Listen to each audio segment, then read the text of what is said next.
La parole est à Monsieur Nicolas Baïs. Monsieur le Président, Monsieur le Premier ministre, notre pays a été de nouveau frappé dans son cœur et dans sa chair.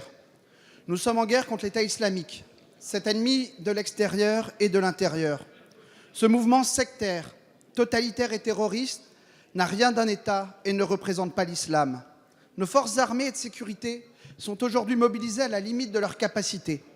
C'est pour permettre de les soulager, mais aussi pour augmenter notre présence sur le territoire national, que le Président a lui-même appelé les Français à s'engager et à se mobiliser pour la sécurité collective en rejoignant la réserve opérationnelle, prémisse d'une garde nationale. Dans cette guerre, toutes les mesures doivent être prises pour tendre vers le risque zéro, tout en étant conscient que celui-ci n'existe pas. Pour ma part, je ne pourrai jamais me résoudre à vivre avec le terrorisme, car vivre avec le terrorisme, c'est déjà accepter le joug de l'horreur. Faire appel à ces réserves est aujourd'hui le seul moyen d'accroître significativement la présence des forces de sécurité auprès de nos concitoyens. Et c'est pour cela que, dès 2015, nous avions permis d'en augmenter le budget et les effectifs via la modification de la loi de programmation militaire. Être réserviste dans l'armée, la police ou la gendarmerie est un moyen pour chaque citoyen de s'engager au service de l'intérêt national. Depuis janvier 2015, des milliers de Français cherchent à s'engager et à servir leur pays. Soyons tous collectivement ici fiers d'eux. Pour ceux qui ne rempliraient pas les conditions de la réserve opérationnelle, il existe aussi la réserve citoyenne, réserve dont le but est de promouvoir les valeurs de la République. Ces valeurs qui aujourd'hui sont d'une terrible modernité, ces valeurs qui, n'en déplaise à certains, restent le seul phare dans la nuit capable de nous sortir du chaos dans lequel nous sommes plongés. Monsieur le ministre, pouvez-vous nous préciser quelles mesures et quels moyens supplémentaires seront mis en œuvre pour assurer la montée en puissance des réserves opérationnelles? Quelles sont les conditions d'engagement?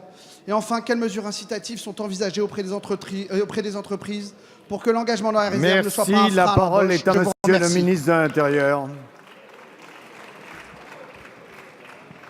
Monsieur le député Nicolas Baïs, il y a beaucoup de questions dans votre question et je vais essayer de vous donner au maximum satisfaction. Nous avons besoin de la réserve opérationnelle. Nous avons besoin de la réserve opérationnelle parce que depuis maintenant des mois, sur le territoire national, plus de 100 000 policiers et gendarmes assurent quotidiennement la sécurisation d'écoles, de lieux de culte, de grandes institutions et plus globalement la sécurisation des lieux où vivent les Français face à la menace terroriste. Nous avons, compte tenu du niveau de menace, compte tenu du nombre d'attentats que nous avons déjoués, compte tenu aussi du nombre d'informations qui conduisent chaque jour à une mobilisation maximale des services de renseignement, à déployer le maximum de force sur le territoire national. C'est ça notre objectif, déployer le maximum de force sur le territoire national, de police, de gendarmerie, des militaires, pour assurer cette sécurisation dans un contexte où ces forces, comme l'a dit le Premier ministre à l'instant, et c'est vrai que de le dire, ont perdu beaucoup de substance au cours des dernières années.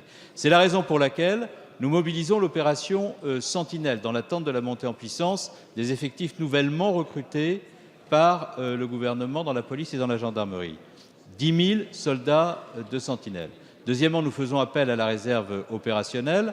Cette réserve opérationnelle, c'est plus de 20 000 gendarmes et policiers.